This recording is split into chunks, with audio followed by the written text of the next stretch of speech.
Finally, electric vehicles are getting momentum. It's popular now. It's no longer a niche thing, a novelty. And people are asking questions relating to EVs every day. Some of them are dumb, some of them are quite intelligent. It comes in two forms. Some people are dead against it. Some people are just backdated with their knowledge and they're just spreading misinformation.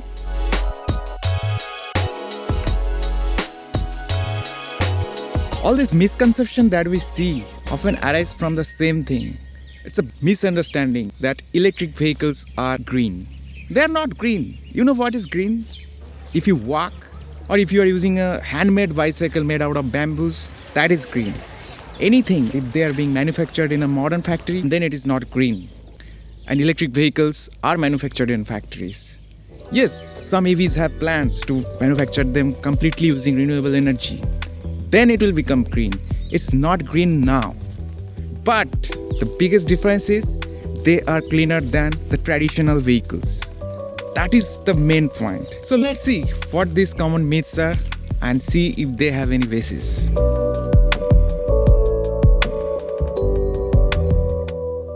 People often ask questions like, what will happen to the end of life of an EV? Where will the batteries be disposed of? They are toxic, they are this, they are that, blah, blah, blah. See, the basic difference between a battery and an ICE vehicle is the battery materials can be renewed. All these materials that are mined once can be used again and again. Unlike the fossil fuel tailpipe emission, which gets mixed into our atmosphere in terms of toxic gas, you cannot extract that smoke out of the atmosphere. The electric vehicle batteries, they usually have 8 years or 160,000 kilometers of warranty, and their lifetime is even more than that. On average, a good electric vehicle's battery lasts for 10 to 12 years, and even then they will retain 70% of their capacity. And they will not just be thrown up right after that. They have something called second life, where they will be used along with a renewable energy source, battery storage, etc. They are already being used. The first generation Nissan car batteries are being used as second life in Europe. So there is that.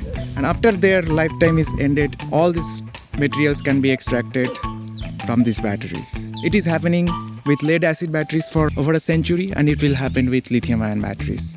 So no big deal about that. Another thing that we'll constantly hear from these guys is that our electricity grid will not be able to keep up with the rising number of electric vehicles. As more and more EVs get connected to the grid for their charging need, our electricity grid will just collapse. Just like that. Yes, that's what they think. The fact is, the energy demand in every country has been rising for last century, and the grid is very much able to keep up with that growth.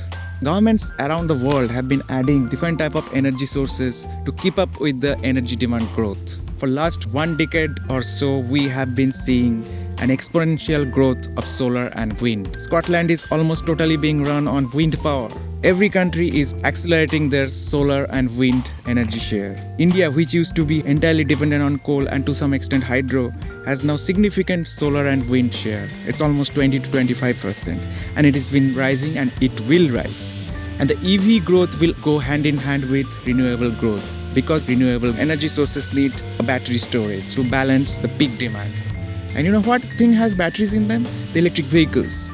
The batteries can be used as second life, as I told earlier, and the car itself can be used as a battery storage. Yes, that is called vehicle to grid technology. So your EV will take charge or give back the charge to the grid as per energy requirement, and you will get paid for this. Yes.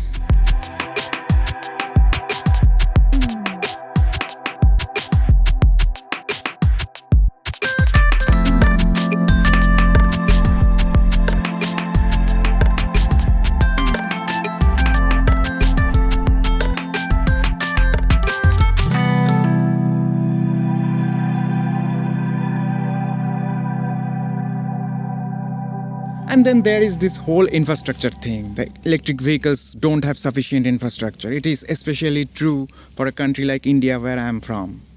But the thing is, in India, 80% of vehicles are two-wheelers and three-wheelers, and they don't need charging infrastructure. All they need is a 15 ampere plug, which is available in every home. I charge my scooter at my home. I don't need to charge at a charging station. Even for cars which do need larger power supply to save time, they also get charged at home overnight when you are not using it. That happens for 95% of the people, 95% of the time. The charging infrastructure is only needed for the emergency cases or occasional long drives you take. It's more needed for the fleet operators, but they will have their own charging infrastructure anyway.